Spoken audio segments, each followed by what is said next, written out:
Senhor, aqui está o teu filho, que vai fazer uso da tua poderosa palavra.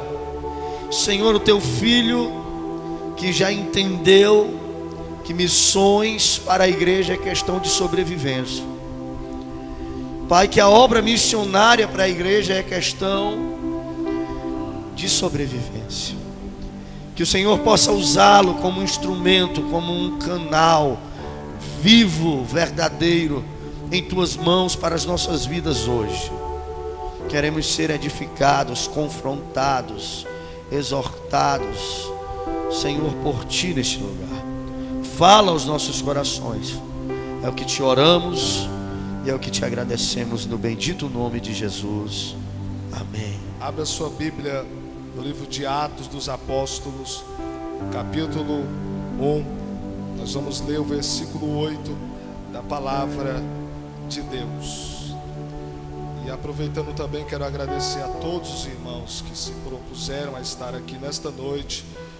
Tem uma palavra de Deus para o seu coração. Que Deus continue abençoando os irmãos, levantando os irmãos.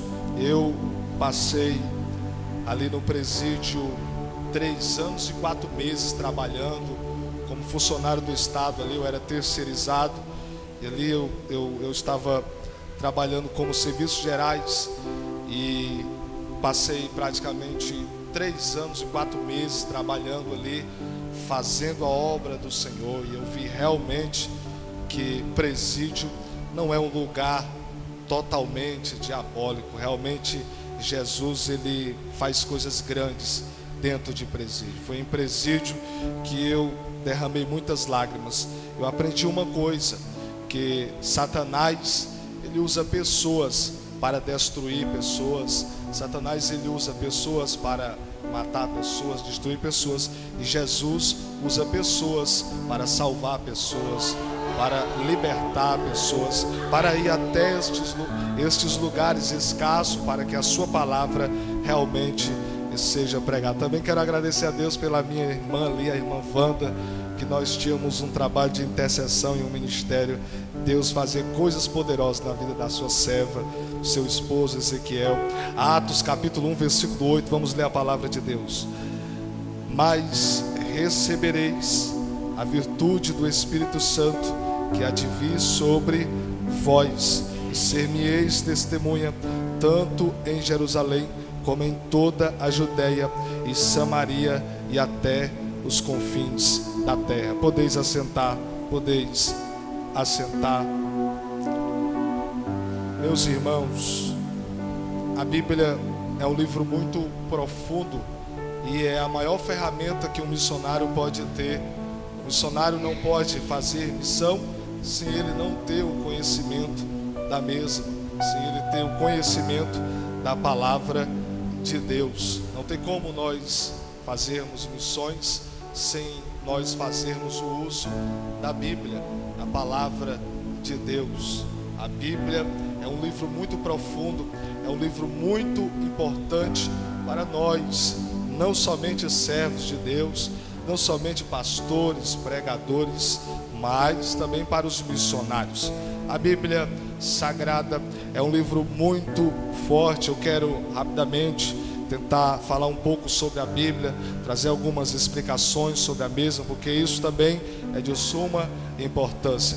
A Bíblia Sagrada, ela foi escrita num período de aproximadamente 1600 anos, por mais de 40 autores, sendo pessoas das mais variadas profissões e posições sociais, desde reis, príncipes, médicos, advogado, poeta, filósofo, profetas, estadistas, pastores, agricultores, funcionários públicos, pescadores, sacerdotes, juízes, sacerdotes, generais, juízes, músicos, pecuaristas, teólogo, boiadeiro, cientista.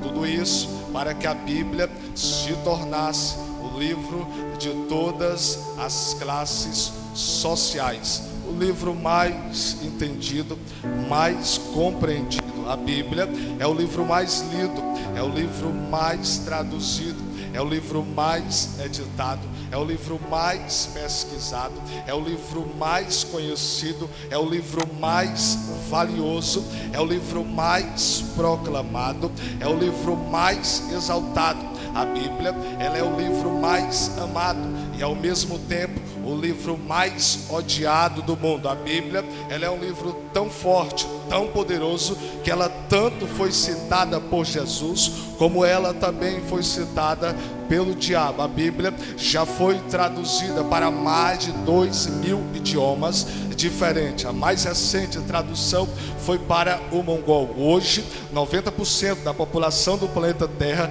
tem condições de ler porções, se debruçar com a Bíblia, porções bíblicas, se debruçar, viajar, meditar e conhecer a Jesus através dela. A Bíblia Sagrada, ela tem 66 livros, sendo 39 no Antigo Testamento e 27 no Novo Testamento. Do Gênesis a Deuteronômio, ela é conhecida para nós outros como o Pentateuco, ou a Lei de Moisés, ou para os israelitas como a tão conhecida Torá. De Josué até Esté, se não estiver me enganado, porque me fugiu a memória, é chamado de livros poéticos. De Josué até Esté, chamado de livros poéticos. De Jó até Cantares de Salomão é chamado de livros poéticos. Aliás, de Josué até Esté é chamado de livros históricos. E de Jó até Cantares de Salomão é chamado de livros poéticos. De Isaías até Daniel, a Bíblia é chamada de profetas maiores. De Oséias até Malaquias, a Bíblia é chamada de profetas menores. Mateus, Marcos, Lucas e João é chamado de evangelhos. O livro de Atos é chamado do livro histórico. De Romanos até Filemão é chamado de 13 cartas de Paulo, ou as 13 cartas paulina. O livro de Hebreus é o livro que relata a história do povo hebreu, o livro das alianças, o livro do autor desconhecido. De Tiago até Judas, a Bíblia é chamada de epístolas gerais ou epístolas universais. O livro do Apocalipse, ela termina, é conhecida como o livro do Apocalipse, o livro da revelação profética. A Bíblia tem 1.189 capítulos, 31.173 versículos. A Bíblia tem 2.930 personagens. A Bíblia, o maior capítulo da Bíblia é o Salmo 119. O menor capítulo da Bíblia é o Salmo 117. O maior versículo da Bíblia é o versículo 9 do capítulo 8 de Esté.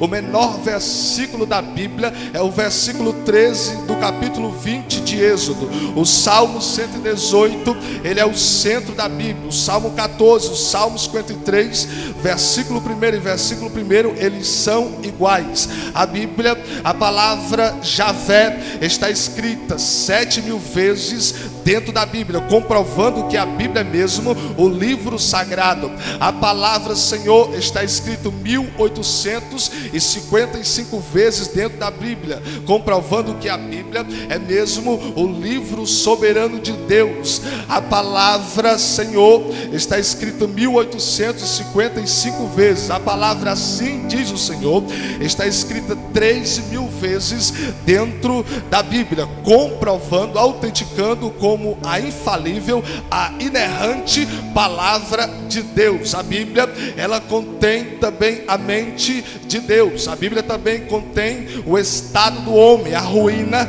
daqueles que se tornaram impenitentes e a eterna felicidade dos evangélicos e nesta noite dos missionários. A Bíblia, os seus ensinamentos são justos, a doutrina da Bíblia é santa, as histórias que nós pregamos, que nós vemos na Bíblia são verdadeiras, os juízos da Bíblia são inerrantes. A Bíblia, ela é a maior ferramenta que nós usamos. A Bíblia, ela é o mapa do viajante, o cajado do peregrino e a espada do soldado e a bússola do navegante. A Bíblia é o guia dos pregadores, é o guia dos pastores, e a Bíblia também, ela é poderosa na mão de quem faz missão.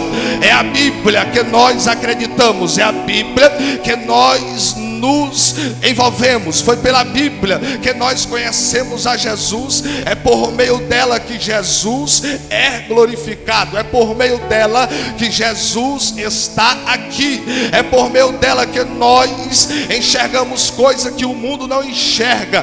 É por meio dela que nós decidimos optar por Jesus. É por meio da Bíblia que o nosso nome está no livro da vida.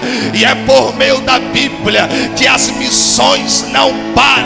É por meio da Bíblia que Satanás, quando se depara com uma pessoa cheia do Espírito Santo, ele é obrigado a sair quando fazemos menção do nome de Jesus. É por meio dela que nós estamos aqui. E nesta noite a Bíblia que eu prego, a palavra que eu e você acreditamos, ela vai nos envolver. E aquilo que você não viveu, você vai viver. E aquilo que estava parado vai começar a ir para frente. Aquilo que não aconteceu vai acontecer. Deus, neste último minuto, Ele está separando pessoas para a obra missionária. Então se prepara. Eu não estou falando de avião, mas você vai viajar como você nunca viajou. Eu não estou falando de coisas terrenas, mas eu quero dizer que aqui nesta noite o Senhor Jesus de Nazaré vai te convidar para uma coisa diferente. Nós temos muito pregador, temos muito pastor, temos muito evangelista, mas o Senhor conta contigo para uma obra diferente. Uma obra diferente. Missões, missões e missões. Só quem acredita na Bíblia, em primeiro lugar, é que vai se entregar totalmente para o ID de Jesus Cristo. Levante a sua mão direita para o céu, comprovando que você acredita nesta palavra, e mande um glória para o Pai, um glória para o Filho e um glória para o Espírito Santo da verdade. Lamantorama.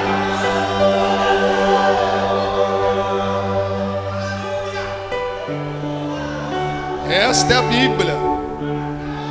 Este livro que você tem. Olha o poder deste livro. Creia mais nele. Pratique ele. Confie nele. Confie nela. Ela é armadura para te defender. Ela é consolo para te animar.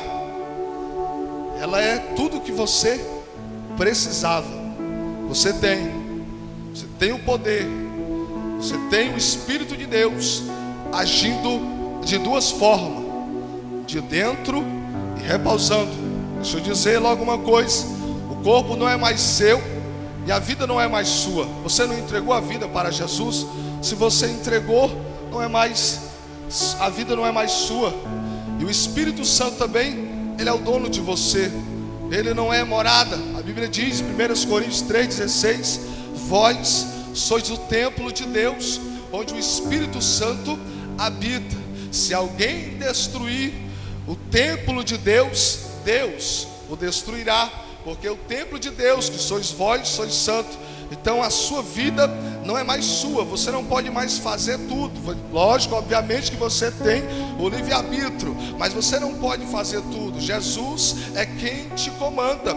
Jesus é quem te guia. Jesus é quem te faz promessas. Jesus é quem te dá, é quem te deu dom. Jesus é quem te escolheu. Jesus foi quem te tirou de baixo e colocou aqui em cima. Jesus foi quem te tirou do mundo e colocou aqui na igreja. Então a vida não é mais sua e nem o corpo.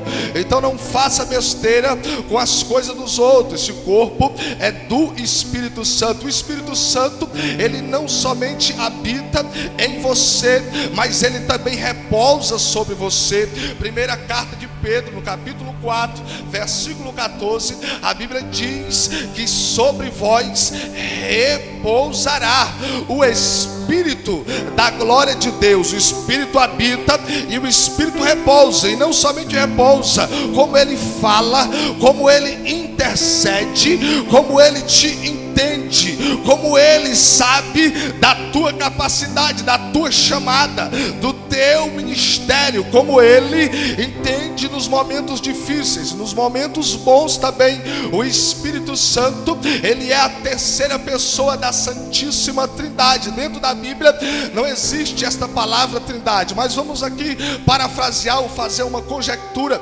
e tomarmos aqui um ensinamento com a palavra Trindade.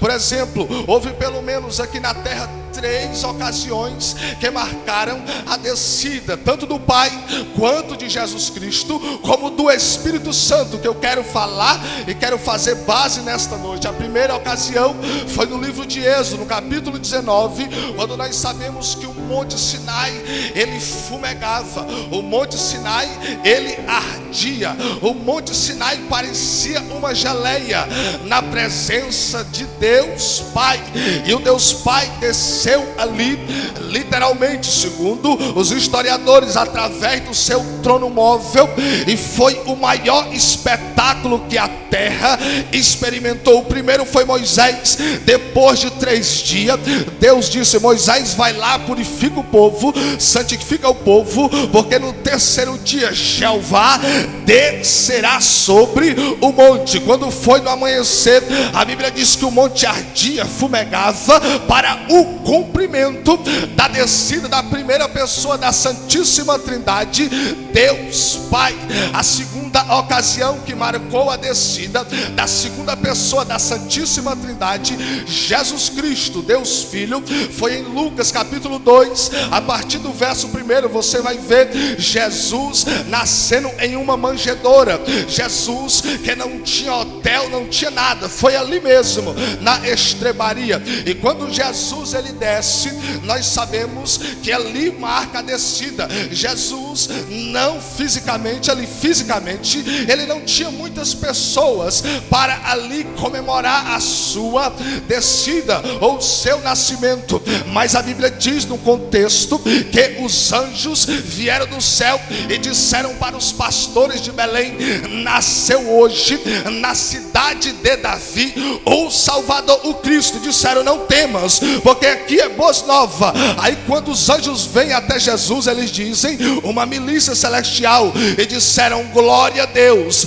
nas maiores alturas e paz na terra entre os homens. Ali ele marcou a descida, e ele esteve aqui em 33 anos e meio fazendo missões, renovando vida, restaurando vidas, libertando vidas, levantando 12 homens dignos para serem apóstolos do seu ministério. Ele esteve aqui por 33 anos e meio pregando a palavra. Teve uma vez que ele estava pregando a palavra, ele se mudou da cidade onde ele tinha crescido, em Nazaré, e foi para Cafarnaum. E quando ele chega em Cafarnaum, as multidões eram grandes, a multidão dos necessitados, a multidão dos famintos, a multidão dos acusadores, estavam muitas pessoas. Mas a Bíblia diz que Jesus, ele pregava a palavra, e quando Jesus pregava a palavra, 4 homens que traziam um paralítico descobriram uma brecha no telhado e trouxeram ali o paralítico. Quando Jesus viu eles descendo, Jesus disse: filho, perdoados são os teus pecados. E quem não gosta de palavra tentou parar a voz de Cristo e disseram: isto é blasfêmia. Os fariseus e escribas: quem pode perdoar pecados senão um, que é Deus? Jesus, sabendo o que estava acontecendo em seus corações, disse: qual é mais fácil, dizer ao paralítico: perdoados são os teus pecados, ou dizer: levanta-te e anda? Mas para que vocês saibam que o Filho do Homem tem poder na terra para perdoar pecados, eu te digo, paralítico, levanta e anda, e pega a tua maca. Sabe o que é que faz as pessoas se levantar das drogas? Sabe o que é que faz a pessoa deixar maconha? Sabe o que é que faz a pessoa deixar o mundo de ingresso, vender bilhete à noite? Sabe o que é? É a palavra de Jesus. As palavras de Jesus ardiam nos corações. Eles mesmos diziam: é uma nova doutrina doutrina, quem tanta autoridade, até os demônios lhe submete. Que ousadia é essa? Até chamaram ele de Belzebu, e ele disse: não, eu expulso o demônio é pelo Espírito de Deus. E quando Jesus, ele faz isso, porque Jesus, muitos falam só do milagre. Tem muita igreja que só quer pregar os milagres de Jesus.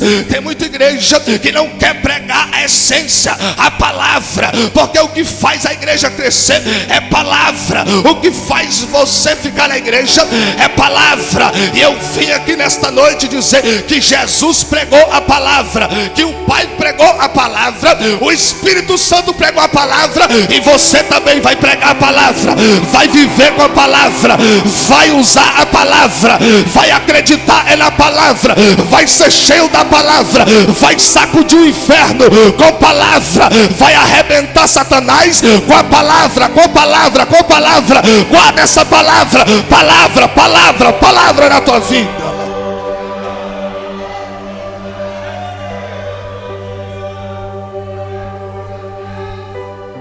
Quando ele fez tudo, quando ele arrebenta com tudo, dá um show de Bíblia em Satanás no deserto. Quando ele veio para o Sermão da Montanha, parecia esse púlpito aqui, dá também um show de Bíblia. Jesus era um homem Bíblia. E quando Jesus, ele estava para subir, ele nos fez uma promessa: eu não vos deixarei órfão. Mas lá em João 14,16 diz: eu rogarei ao Pai, e Ele vos dará outro Consolador, para que fique convosco para sempre, o Espírito da verdade, que o mundo não pode ver, porque não vê. O mundo não pode receber, porque não vê. Mas vós conheceis, porque habita em vós e estará em vós. A terceira ocasião que marcou a descida da terceira pessoa da Santíssima Trindade está em Atos dos Apóstolos, capítulo 2, a partir do verso 1, quando ali acontece o marco do Espírito Santo, quando ali acontece o ápice do Espírito Santo, o momento culminante para ele descer, quando a Bíblia diz a partir do verso 1: e cumprindo-se o dia de Pentecoste. Tem muitas pessoas que só querem falar do Pentecoste, mas não terminam que o Pentecoste terminou foi com salvação, com 3.000 almas. As pessoas só querem falar do pular, do mistério, do batismo com o Espírito Santo, mas se você analisar cada detalhe dos versículos, você vai ver que terminou foi com salvação. E eu louvo a Deus, eu sou pentecostal, eu creio na marcha, no batismo com o Espírito Santo, mas acima destas coisas tem que ter resultado, tem que ter almas, porque no capítulo 2 eu vou explicar e você vai entender. No capítulo 2, a partir do verso 1, a Bíblia diz: e cumprindo-se o dia de Pentecoste, estavam todos reunidos no mesmo lugar. De repente veio do céu um som como de um vento impetuoso e começou a encher a casa, e línguas como que repartidas de fogo foram vistas entre ele, e começaram a falar em novas línguas conforme o Espírito lhes concedia. E todos foram cheios do Espírito Santo, e eles, as multidões, as pessoas que estavam ao redor, disse: que é que está acontecendo? Porque nós estamos ouvindo eles falar as grandezas de Deus na nossa própria língua materna. E quem não gosta de missão não gosta de avivamento. Quem não gosta desse ministério, quem não gosta do pastor Silvério, nem do pastor Valtinho, vai ter que dizer alguma coisa. Vai querer parar o fogo, vai querer parar a chamada missionária. E eles disseram: estes homens aí estão embriagados, eles estão bêbados. Aí o apóstolo Pedro, que tinha negado Jesus, porque fracasso não é cair, fracasso não é negar, fracasso é continuar caído e negar, continuar negando. O apóstolo Pedro, que tinha negado a Jesus, levantou a voz e disse: varões israelitas, nós não estamos bêbados, porque é apenas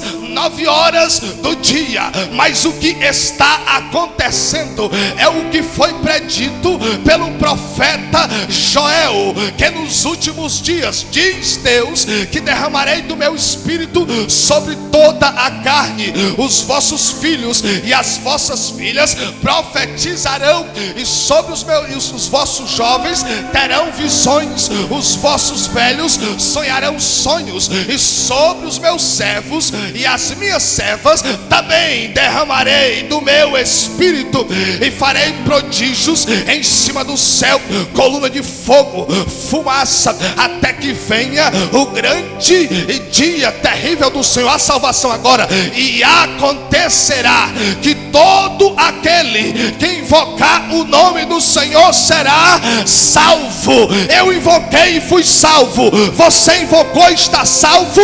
E o mundo precisa saber que a mensagem da cruz ainda é válida, que o Cristo do Calvário ainda continua levantando quem não é para ser levantado, que Jesus de Nazaré não olha para os teus problemas nem para a tua grandeza, mas ele olha para dentro de você. E se você aceitar esta mensagem, a tua história vai mudar, a tua situação vai mudar. Jesus vai escrever o teu nome no livro da Bíblia e no livro da vida. E o apóstolo Paulo disse em 2 Coríntios capítulo 5 versículo 17, que quem está em Cristo Jesus, nova criatura é. As coisas velhas, o crack, a mentira, o engano, Satanás, o mundo, as coisas velhas já se passaram, e eis que tudo se fez novo. Só quem foi alcançado por Jesus,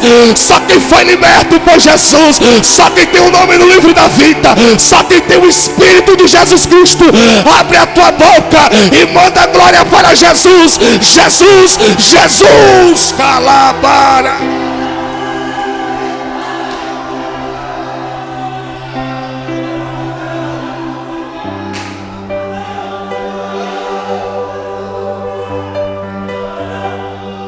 Como foi pregado que Pedro é o Pedro que a irmã louvou,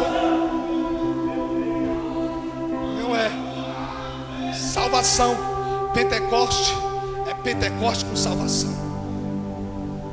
E ali a igreja começa, 13.000 almas. Nós observamos que no capítulo 1 versículo 8 a Bíblia diz que mais recebereis poder ao descer sobre vós o Espírito Santo, e sereis minhas testemunhas em Jerusalém, na Judeia e em Samaria.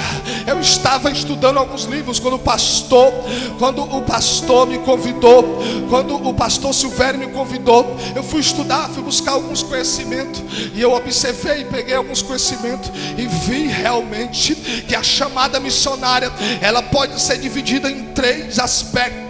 Primeiro, a chamada missionária acontece com a chamada. Sempre é Jesus que chama, sempre é Jesus que fica. Jesus sempre fica usando pessoas, e tem pessoas que até não aguentam e diz: poxa, onde eu vou? Alguém já falou estas palavras para mim, que eu vou ser um pregador, que eu vou ser uma bênção. Foi assim que começou comigo. Eu não gostava de crente, eu tinha ódio de crente, eu tinha raiva de crente, porque eu era materialista. Eu era uma dessas pessoas que andavam nas noites, por exemplo, num dia de hoje, num sábado, não tinha nem perigo, ou eu estava ali no Mucuripe Clube, ou eu estava naquele forró do sítio. O que é que eu fazia? Eu era um dos vendedores de bilhete, eu ganhava muito dinheiro, materialista. Se você fosse, por exemplo, essa banda secular chamada Aviões do Forró, tinha determinados eventos que nós comprávamos o ingresso por R$20 com um mês de antecedência, e quando uma pessoa ia para aquele forró, ele comprava até de 100, 150, já chegou até a R$200. Eu não tinha misericórdia, eu ganhava muito dinheiro. Algumas pessoas me chamavam de ladrão, outras pessoas diziam que eu estava roubando, mas eu não queria saber de Jesus, eu não queria nada com Jesus, eu não queria saber. Tinha dinheiro, tinha tudo ao meu lado ali, ao meu dispor, mas certa ocasião eu estava na minha casa, e parece que Jesus só manda alguém na sua casa na hora que você está abatido.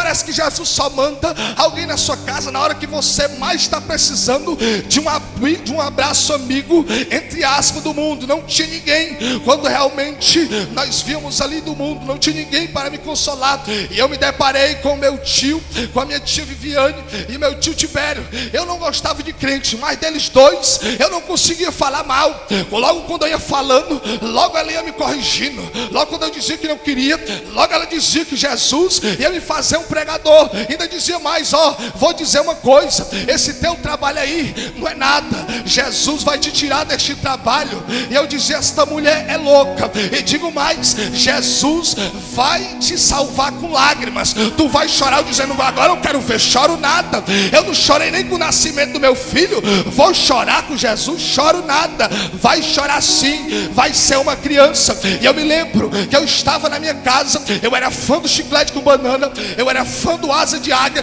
O meu negócio era o carnaval de Salvador, o meu negócio era dinheiro. O carnaval de Salvador, um abadá do camaleão chegava a ter R$1.000. Eu comprava de 500, vendia por 900 mil, saía todo cheio da soberba. E nós sabemos que só quem abate o soberbo é Jesus. Esposa não abate soberbo, pastor não abate soberbo, é só Jesus. Aí eu estava ali, aí o meu tio chegou para mim e disse: olha, Jesus vai mudar a tua história. Eu estava na minha casa e tocaram um hino. E quando foi tocado este hino evangélico, era um hino chamado Rapaz de Lázaro. E este Lázaro, ele começava a falar de um mestre, e ele tocava bem suavemente, do jeito que eu gostava, porque eu era fã do chiclete. Parecia com chiclete, parecia com asa, parecia com chiclete, parecia com Ivete. E ele dizia bem devagarzinho: a minha vida é do mestre. Era um CD que ainda nem tinha sucesso. A minha vida é do mestre, a minha vida é do mestre. E eu estava ali na minha cama, sem eu saber, eu fiquei de joelho no chão, comecei a chorar e eu dizia: eu não sou nada, eu não mereço nada. Eu pensei em morrer e eu senti uma presença grande dizendo: se você me aceitar, eu vou mudar a história da tua família. Eu tinha problemas com meu pai, com a minha mãe, eu tinha problemas com a minha família, tinha ódio da minha mãe, tinha ódio do meu pai, e eu vi a voz dizendo: se você me aceitar, eu vou mudar a tua história.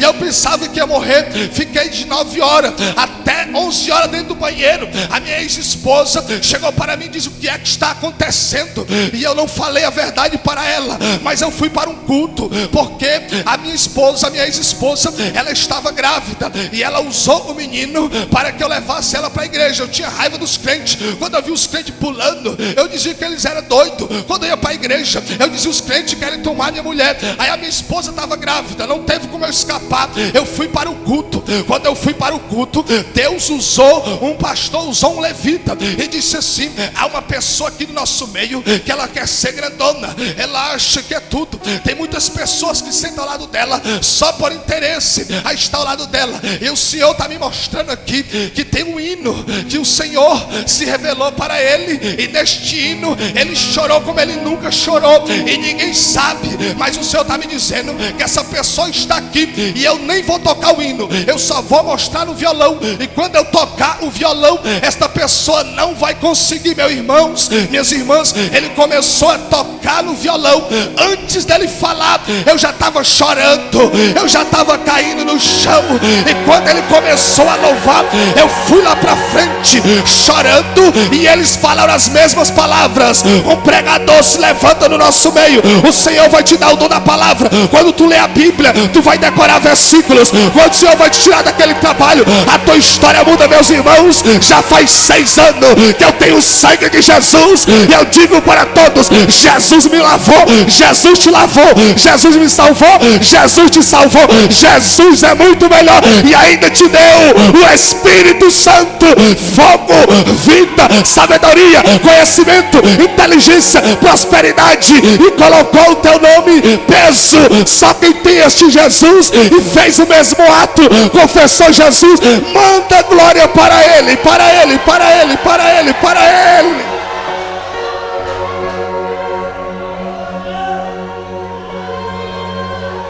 A história mudou.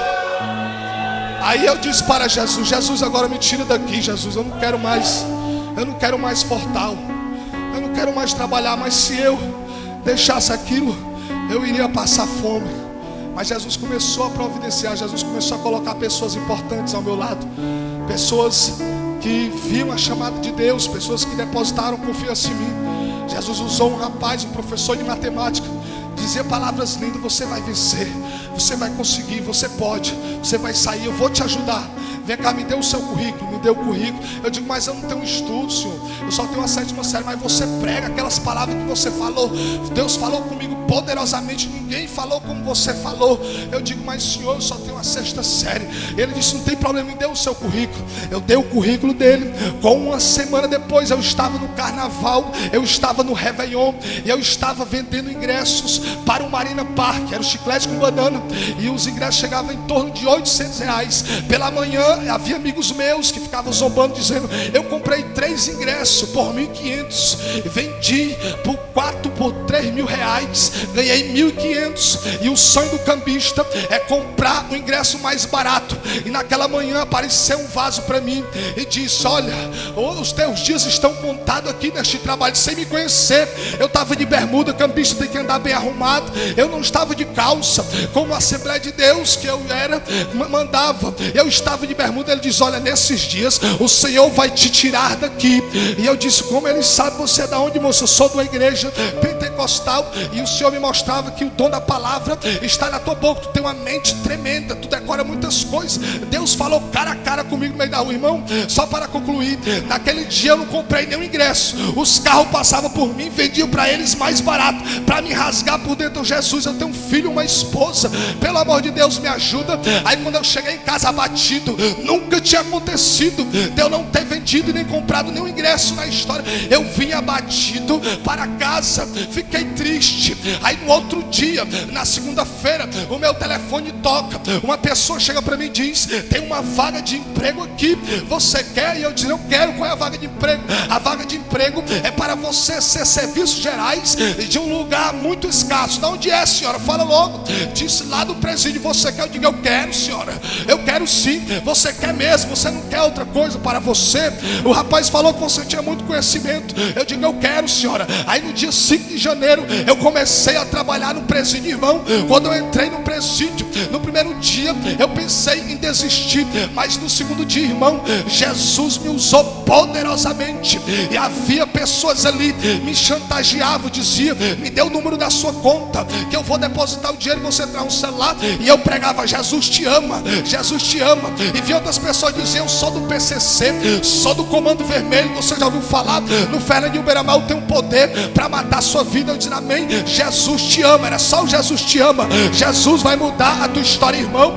Teve uma ocasião lá que a primeira pessoa, ela teve um sonho comigo. Ela disse: irmão, você que fala que Jesus me ama, eu quero ver se Jesus me ama agora. Ontem à noite eu sonhei que você vinha aqui me livrar. E eu estou, irmão, empescoçado em um ditado popular da cadeia. Na hora do banho de sol, vão me matar, irmão. E ele parecia uma criança, parecia o meu filho.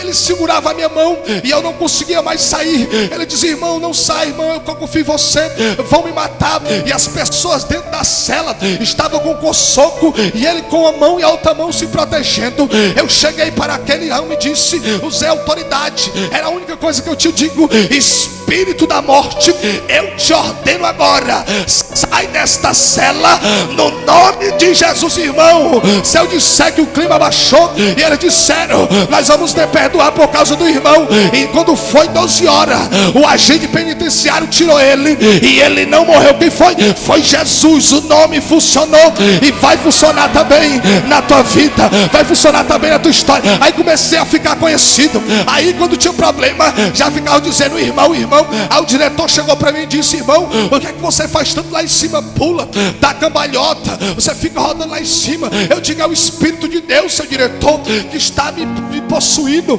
e me usando. Ele disse: irmão, você é uma pessoa boa. Eu pensava que era outra coisa. Você está entrando com droga e celular. Não, você está fazendo um trabalho de ressocialização que muitos não fazem. Veio o segundo também, veio no seu irmão, para resumir, foi uns 4 livramentos de morte que eu estava ali. E o espírito da morte, que tem ódio de mim até o pescoço, caiu, irmão. E eu quero te dizer uma coisa: presídio é um lugar de Deus, mas para você ir para o presídio, você tem que estar firme, tem que estar em santidade e tem que ter coragem. Tem que ser como os 300 de Gideão pegando a água e olhando para o inimigo, a água na boca e olhando. É assim, tem que ter coragem. Se você tem coragem, é você que Deus conta para ir no presídio. Se você tem coragem, é você que Deus usa, é você que Deus conta para ir no hospital.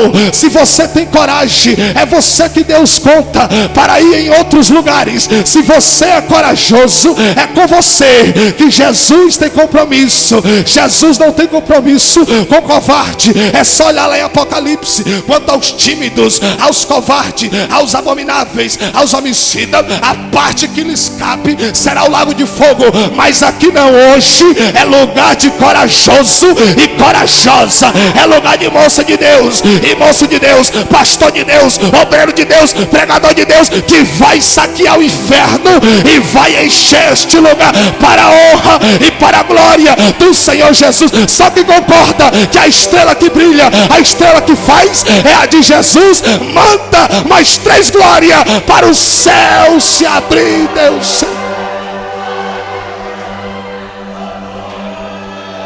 Já estou terminando, já estou.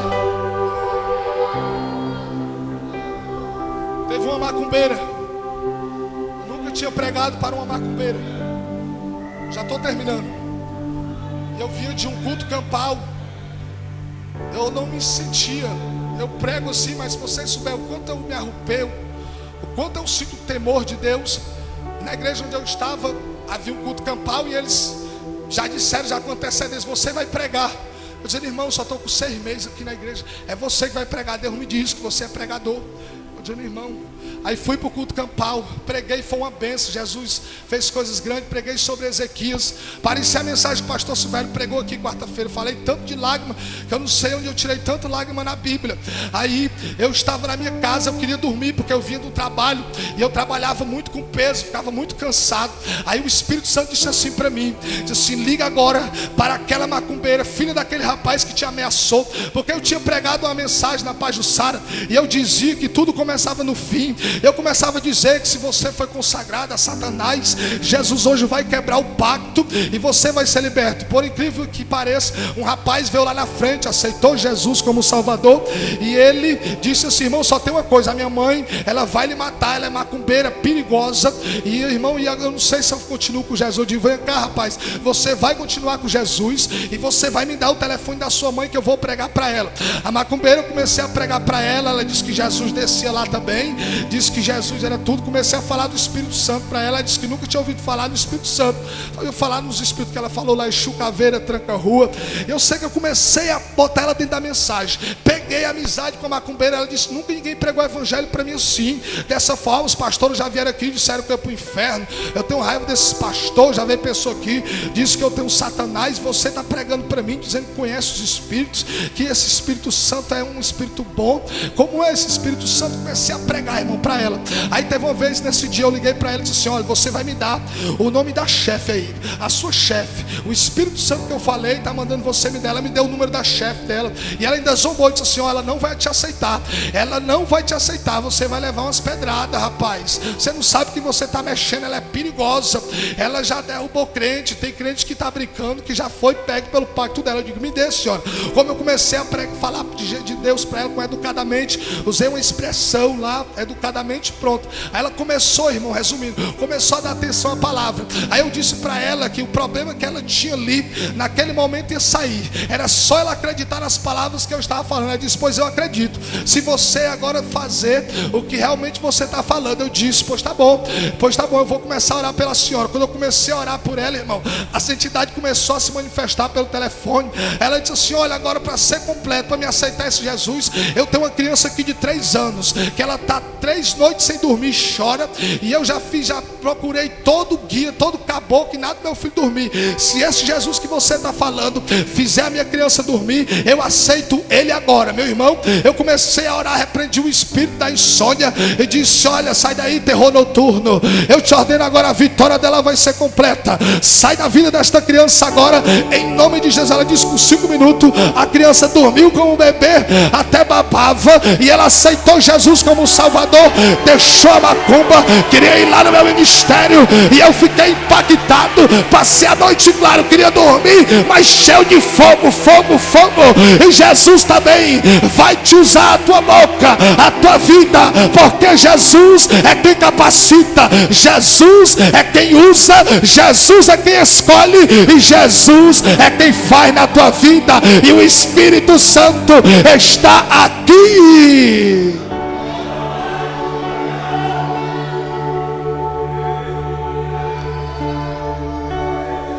Deixa eu terminar falando do Espírito Santo, porque o Espírito Santo, para quem não sabe, ele se manifesta, ele se apresenta em todos os livros da Bíblia. Vou terminar agora dizendo isso para você.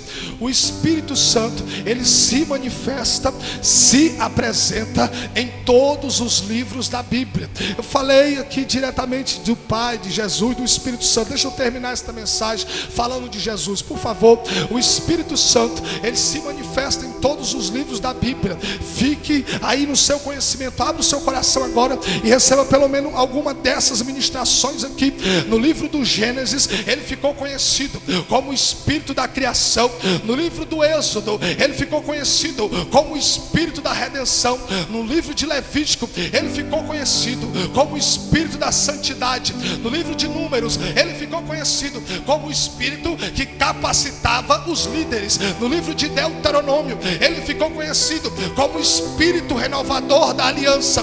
No livro de Josué, ele ficou conhecido como o Espírito das conquistas. No livro de Juízes, ele ficou conhecido como o Espírito libertador que repousava sobre os juízes. No livro de Ruth, ele ficou conhecido como o Espírito da remissão. No livro de 1 Samuel, ele ficou conhecido como o Espírito da transformação. No livro de 2 Samuel, ele ficou conhecido como o Espírito que escolheu a Davi. No livro de 1 Reis, ele ficou conhecido como o Espírito que repreendia com dureza os pecados dos reis de Israel e de Judá. No livro de 2 Reis, ele ficou conhecido como o Espírito que arrebatou Elias e capacitou Eliseu em seu lugar. No livro de 1 Crônicas, ele ficou conhecido como o Espírito que escolheu a genealogia de Davi. No livro de 2 Crônicas, ele ficou conhecido como o Espírito que deu sabedoria e conhecimento a Salomão. No livro de Esdras, ele ficou conhecido como o Espírito da restauração do cativeiro. No livro de Neemias, ele ficou conhecido como o Espírito da reconstrução dos muros de Jerusalém. No livro de Esté, ele ficou conhecido como o Espírito de livramento de morte da nação judaica. No livro de Jó, ele ficou conhecido como o Espírito de consolação em meio aos sofrimentos de Jó. No livro de Salmos, ele ficou conhecido como Espírito de louvor e de alegria. No livro de Provérbios, ele ficou conhecido como o Espírito de sabedoria. No livro de Eclesiastes, ele ficou conhecido como o Espírito que esclarece as perguntas mais difíceis da vida. No livro de Cantares de Salomão, ele ficou conhecido como o Espírito que assopra o amor de Deus no jardim desta igreja. No livro de Isaías, ele ficou conhecido como Espírito lá do alto, o Espírito purificador, o Espírito remidor, e o Espírito de conhecimento, e o Espírito de inteligência, e o Espírito de discernimento, e o Espírito do temor do Senhor. No livro de Jeremias, ele ficou conhecido como Espírito que adverte o povo dos seus pecados. No livro de Lamentação de Jeremias, ele ficou conhecido como o Espírito da misericórdia de Deus. No livro de Ezequiel, ele ficou conhecido como o Espírito que dá vida aos ossos secos. No livro de no livro de Daniel, ele ficou conhecido como Espírito excelente que estava sobre Daniel para interpretar sonhos e visões. No livro de Oséias, ele ficou conhecido como Espírito que desceu como um orvalho sobre Israel. No livro de Joel, ele ficou conhecido como Espírito prometido que seria derramado sobre toda a carne. No livro de Amós, ele é o Espírito que convoca Israel para se encontrar com o seu Deus. No livro de Obadias, ele é o Espírito que inspira os oráculos de Deus. No livro de Jonas, ele é o Espírito que promoveu arrependimento em Nínive. No livro de Miqueias, ele é o Espírito que declara o pecado de Jacó e a transgressão de Israel. No livro de Naum, ele é o Espírito de fortaleza nos dias de angústias. No livro de Abacuque, ele é o Espírito avivalista da obra de Deus. No livro de Sofonias, ele é o Espírito que diz o grande dia da volta do Senhor Jesus Cristo. No livro de Ageu, ele é o Espírito que exalta a glória da segunda casa. No livro de Zacarias, ele é o Espírito que convence, não por força nem por violência. No livro de Malaquias, ele é o Espírito